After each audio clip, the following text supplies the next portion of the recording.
It used to be a Christmas tradition for me and Elle to load up the car with our kids and anyone else from her family we could cram into the vehicle and then drive around town in search of the most impressive Christmas light displays. Now, some neighborhoods were a sure bet. Those were the more affluent parts of town, where neighbors clearly competed with each other for bragging rights over Christmas lights.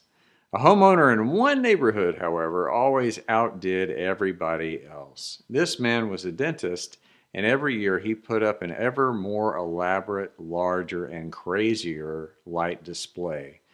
His two-story house on a big corner lot was lit up with laser lights, and every conceivable surface of the house, including the roof, and every tree, and every shrub, and the lawn itself was literally coated with light bulbs. I'm pretty sure you could see this thing from outer space. But the thing that made it truly stand out was that this light show included music. If you were within a few hundred feet of his house, you could tune in your FM radio to his private low-power transmitter where very obnoxious Christmas music played on an endless loop.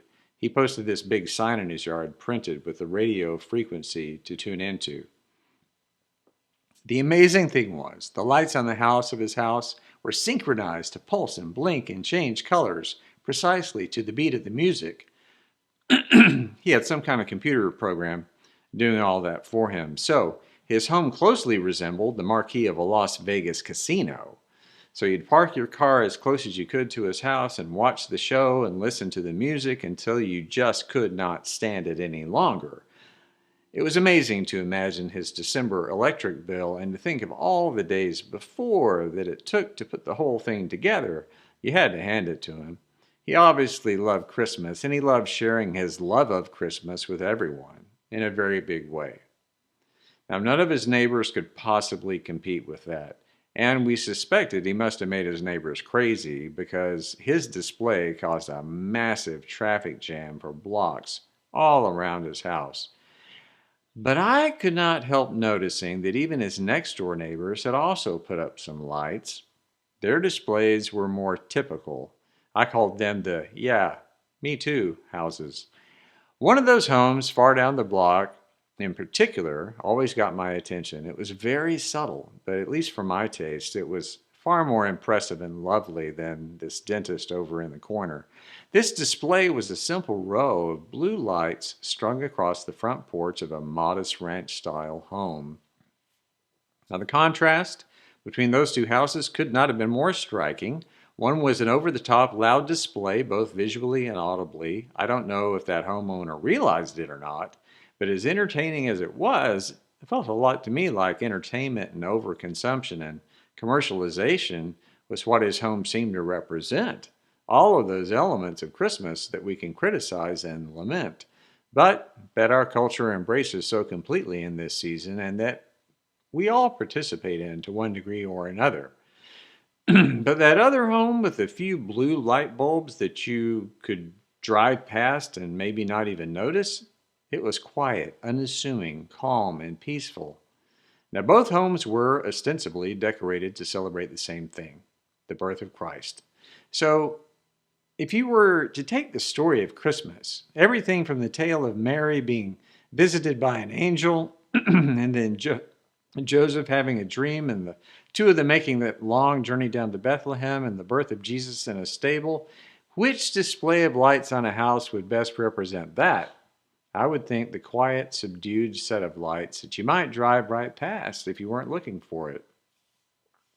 Or if you focused on the part of the story where the group of shepherds who were rudely awakened in the middle of the night by what amounted to a rock and roll concert of angels, blasting out the good news, bursting out of the night sky in a blinding glow.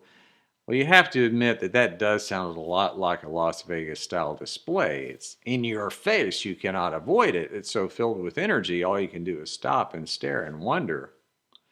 As different as they are, those stories we tell and hear every year are pointing us to the same thing.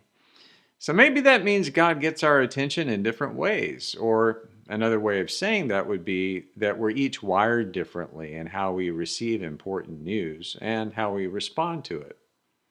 There's no right way or wrong way to mark the birth of Jesus. There's no best practice. Some folks pull out all the stops and some don't. The point of it all, I think, is to point us somewhere, to draw us in, to an infant. And as we've read about him, and as we've imagined him, and as it's been depicted in everything from classic works of art to inflatable front yard displays from Home Depot, there he is on a bed of straw in a feed trough. So why are we drawn to that, to him? Is it because we have an affinity for babies and all they represent? A new beginning, innocence, hope, the fragility and the mystery and the wonder of life itself? Sure.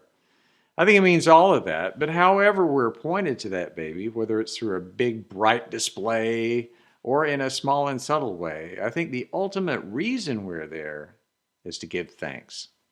Because as the story goes, everyone who was drawn to that scene knelt down and worshiped. Now, I'm not sure if they had any complete understanding of who and why they were kneeling and giving thanks to. They only knew they needed to do that.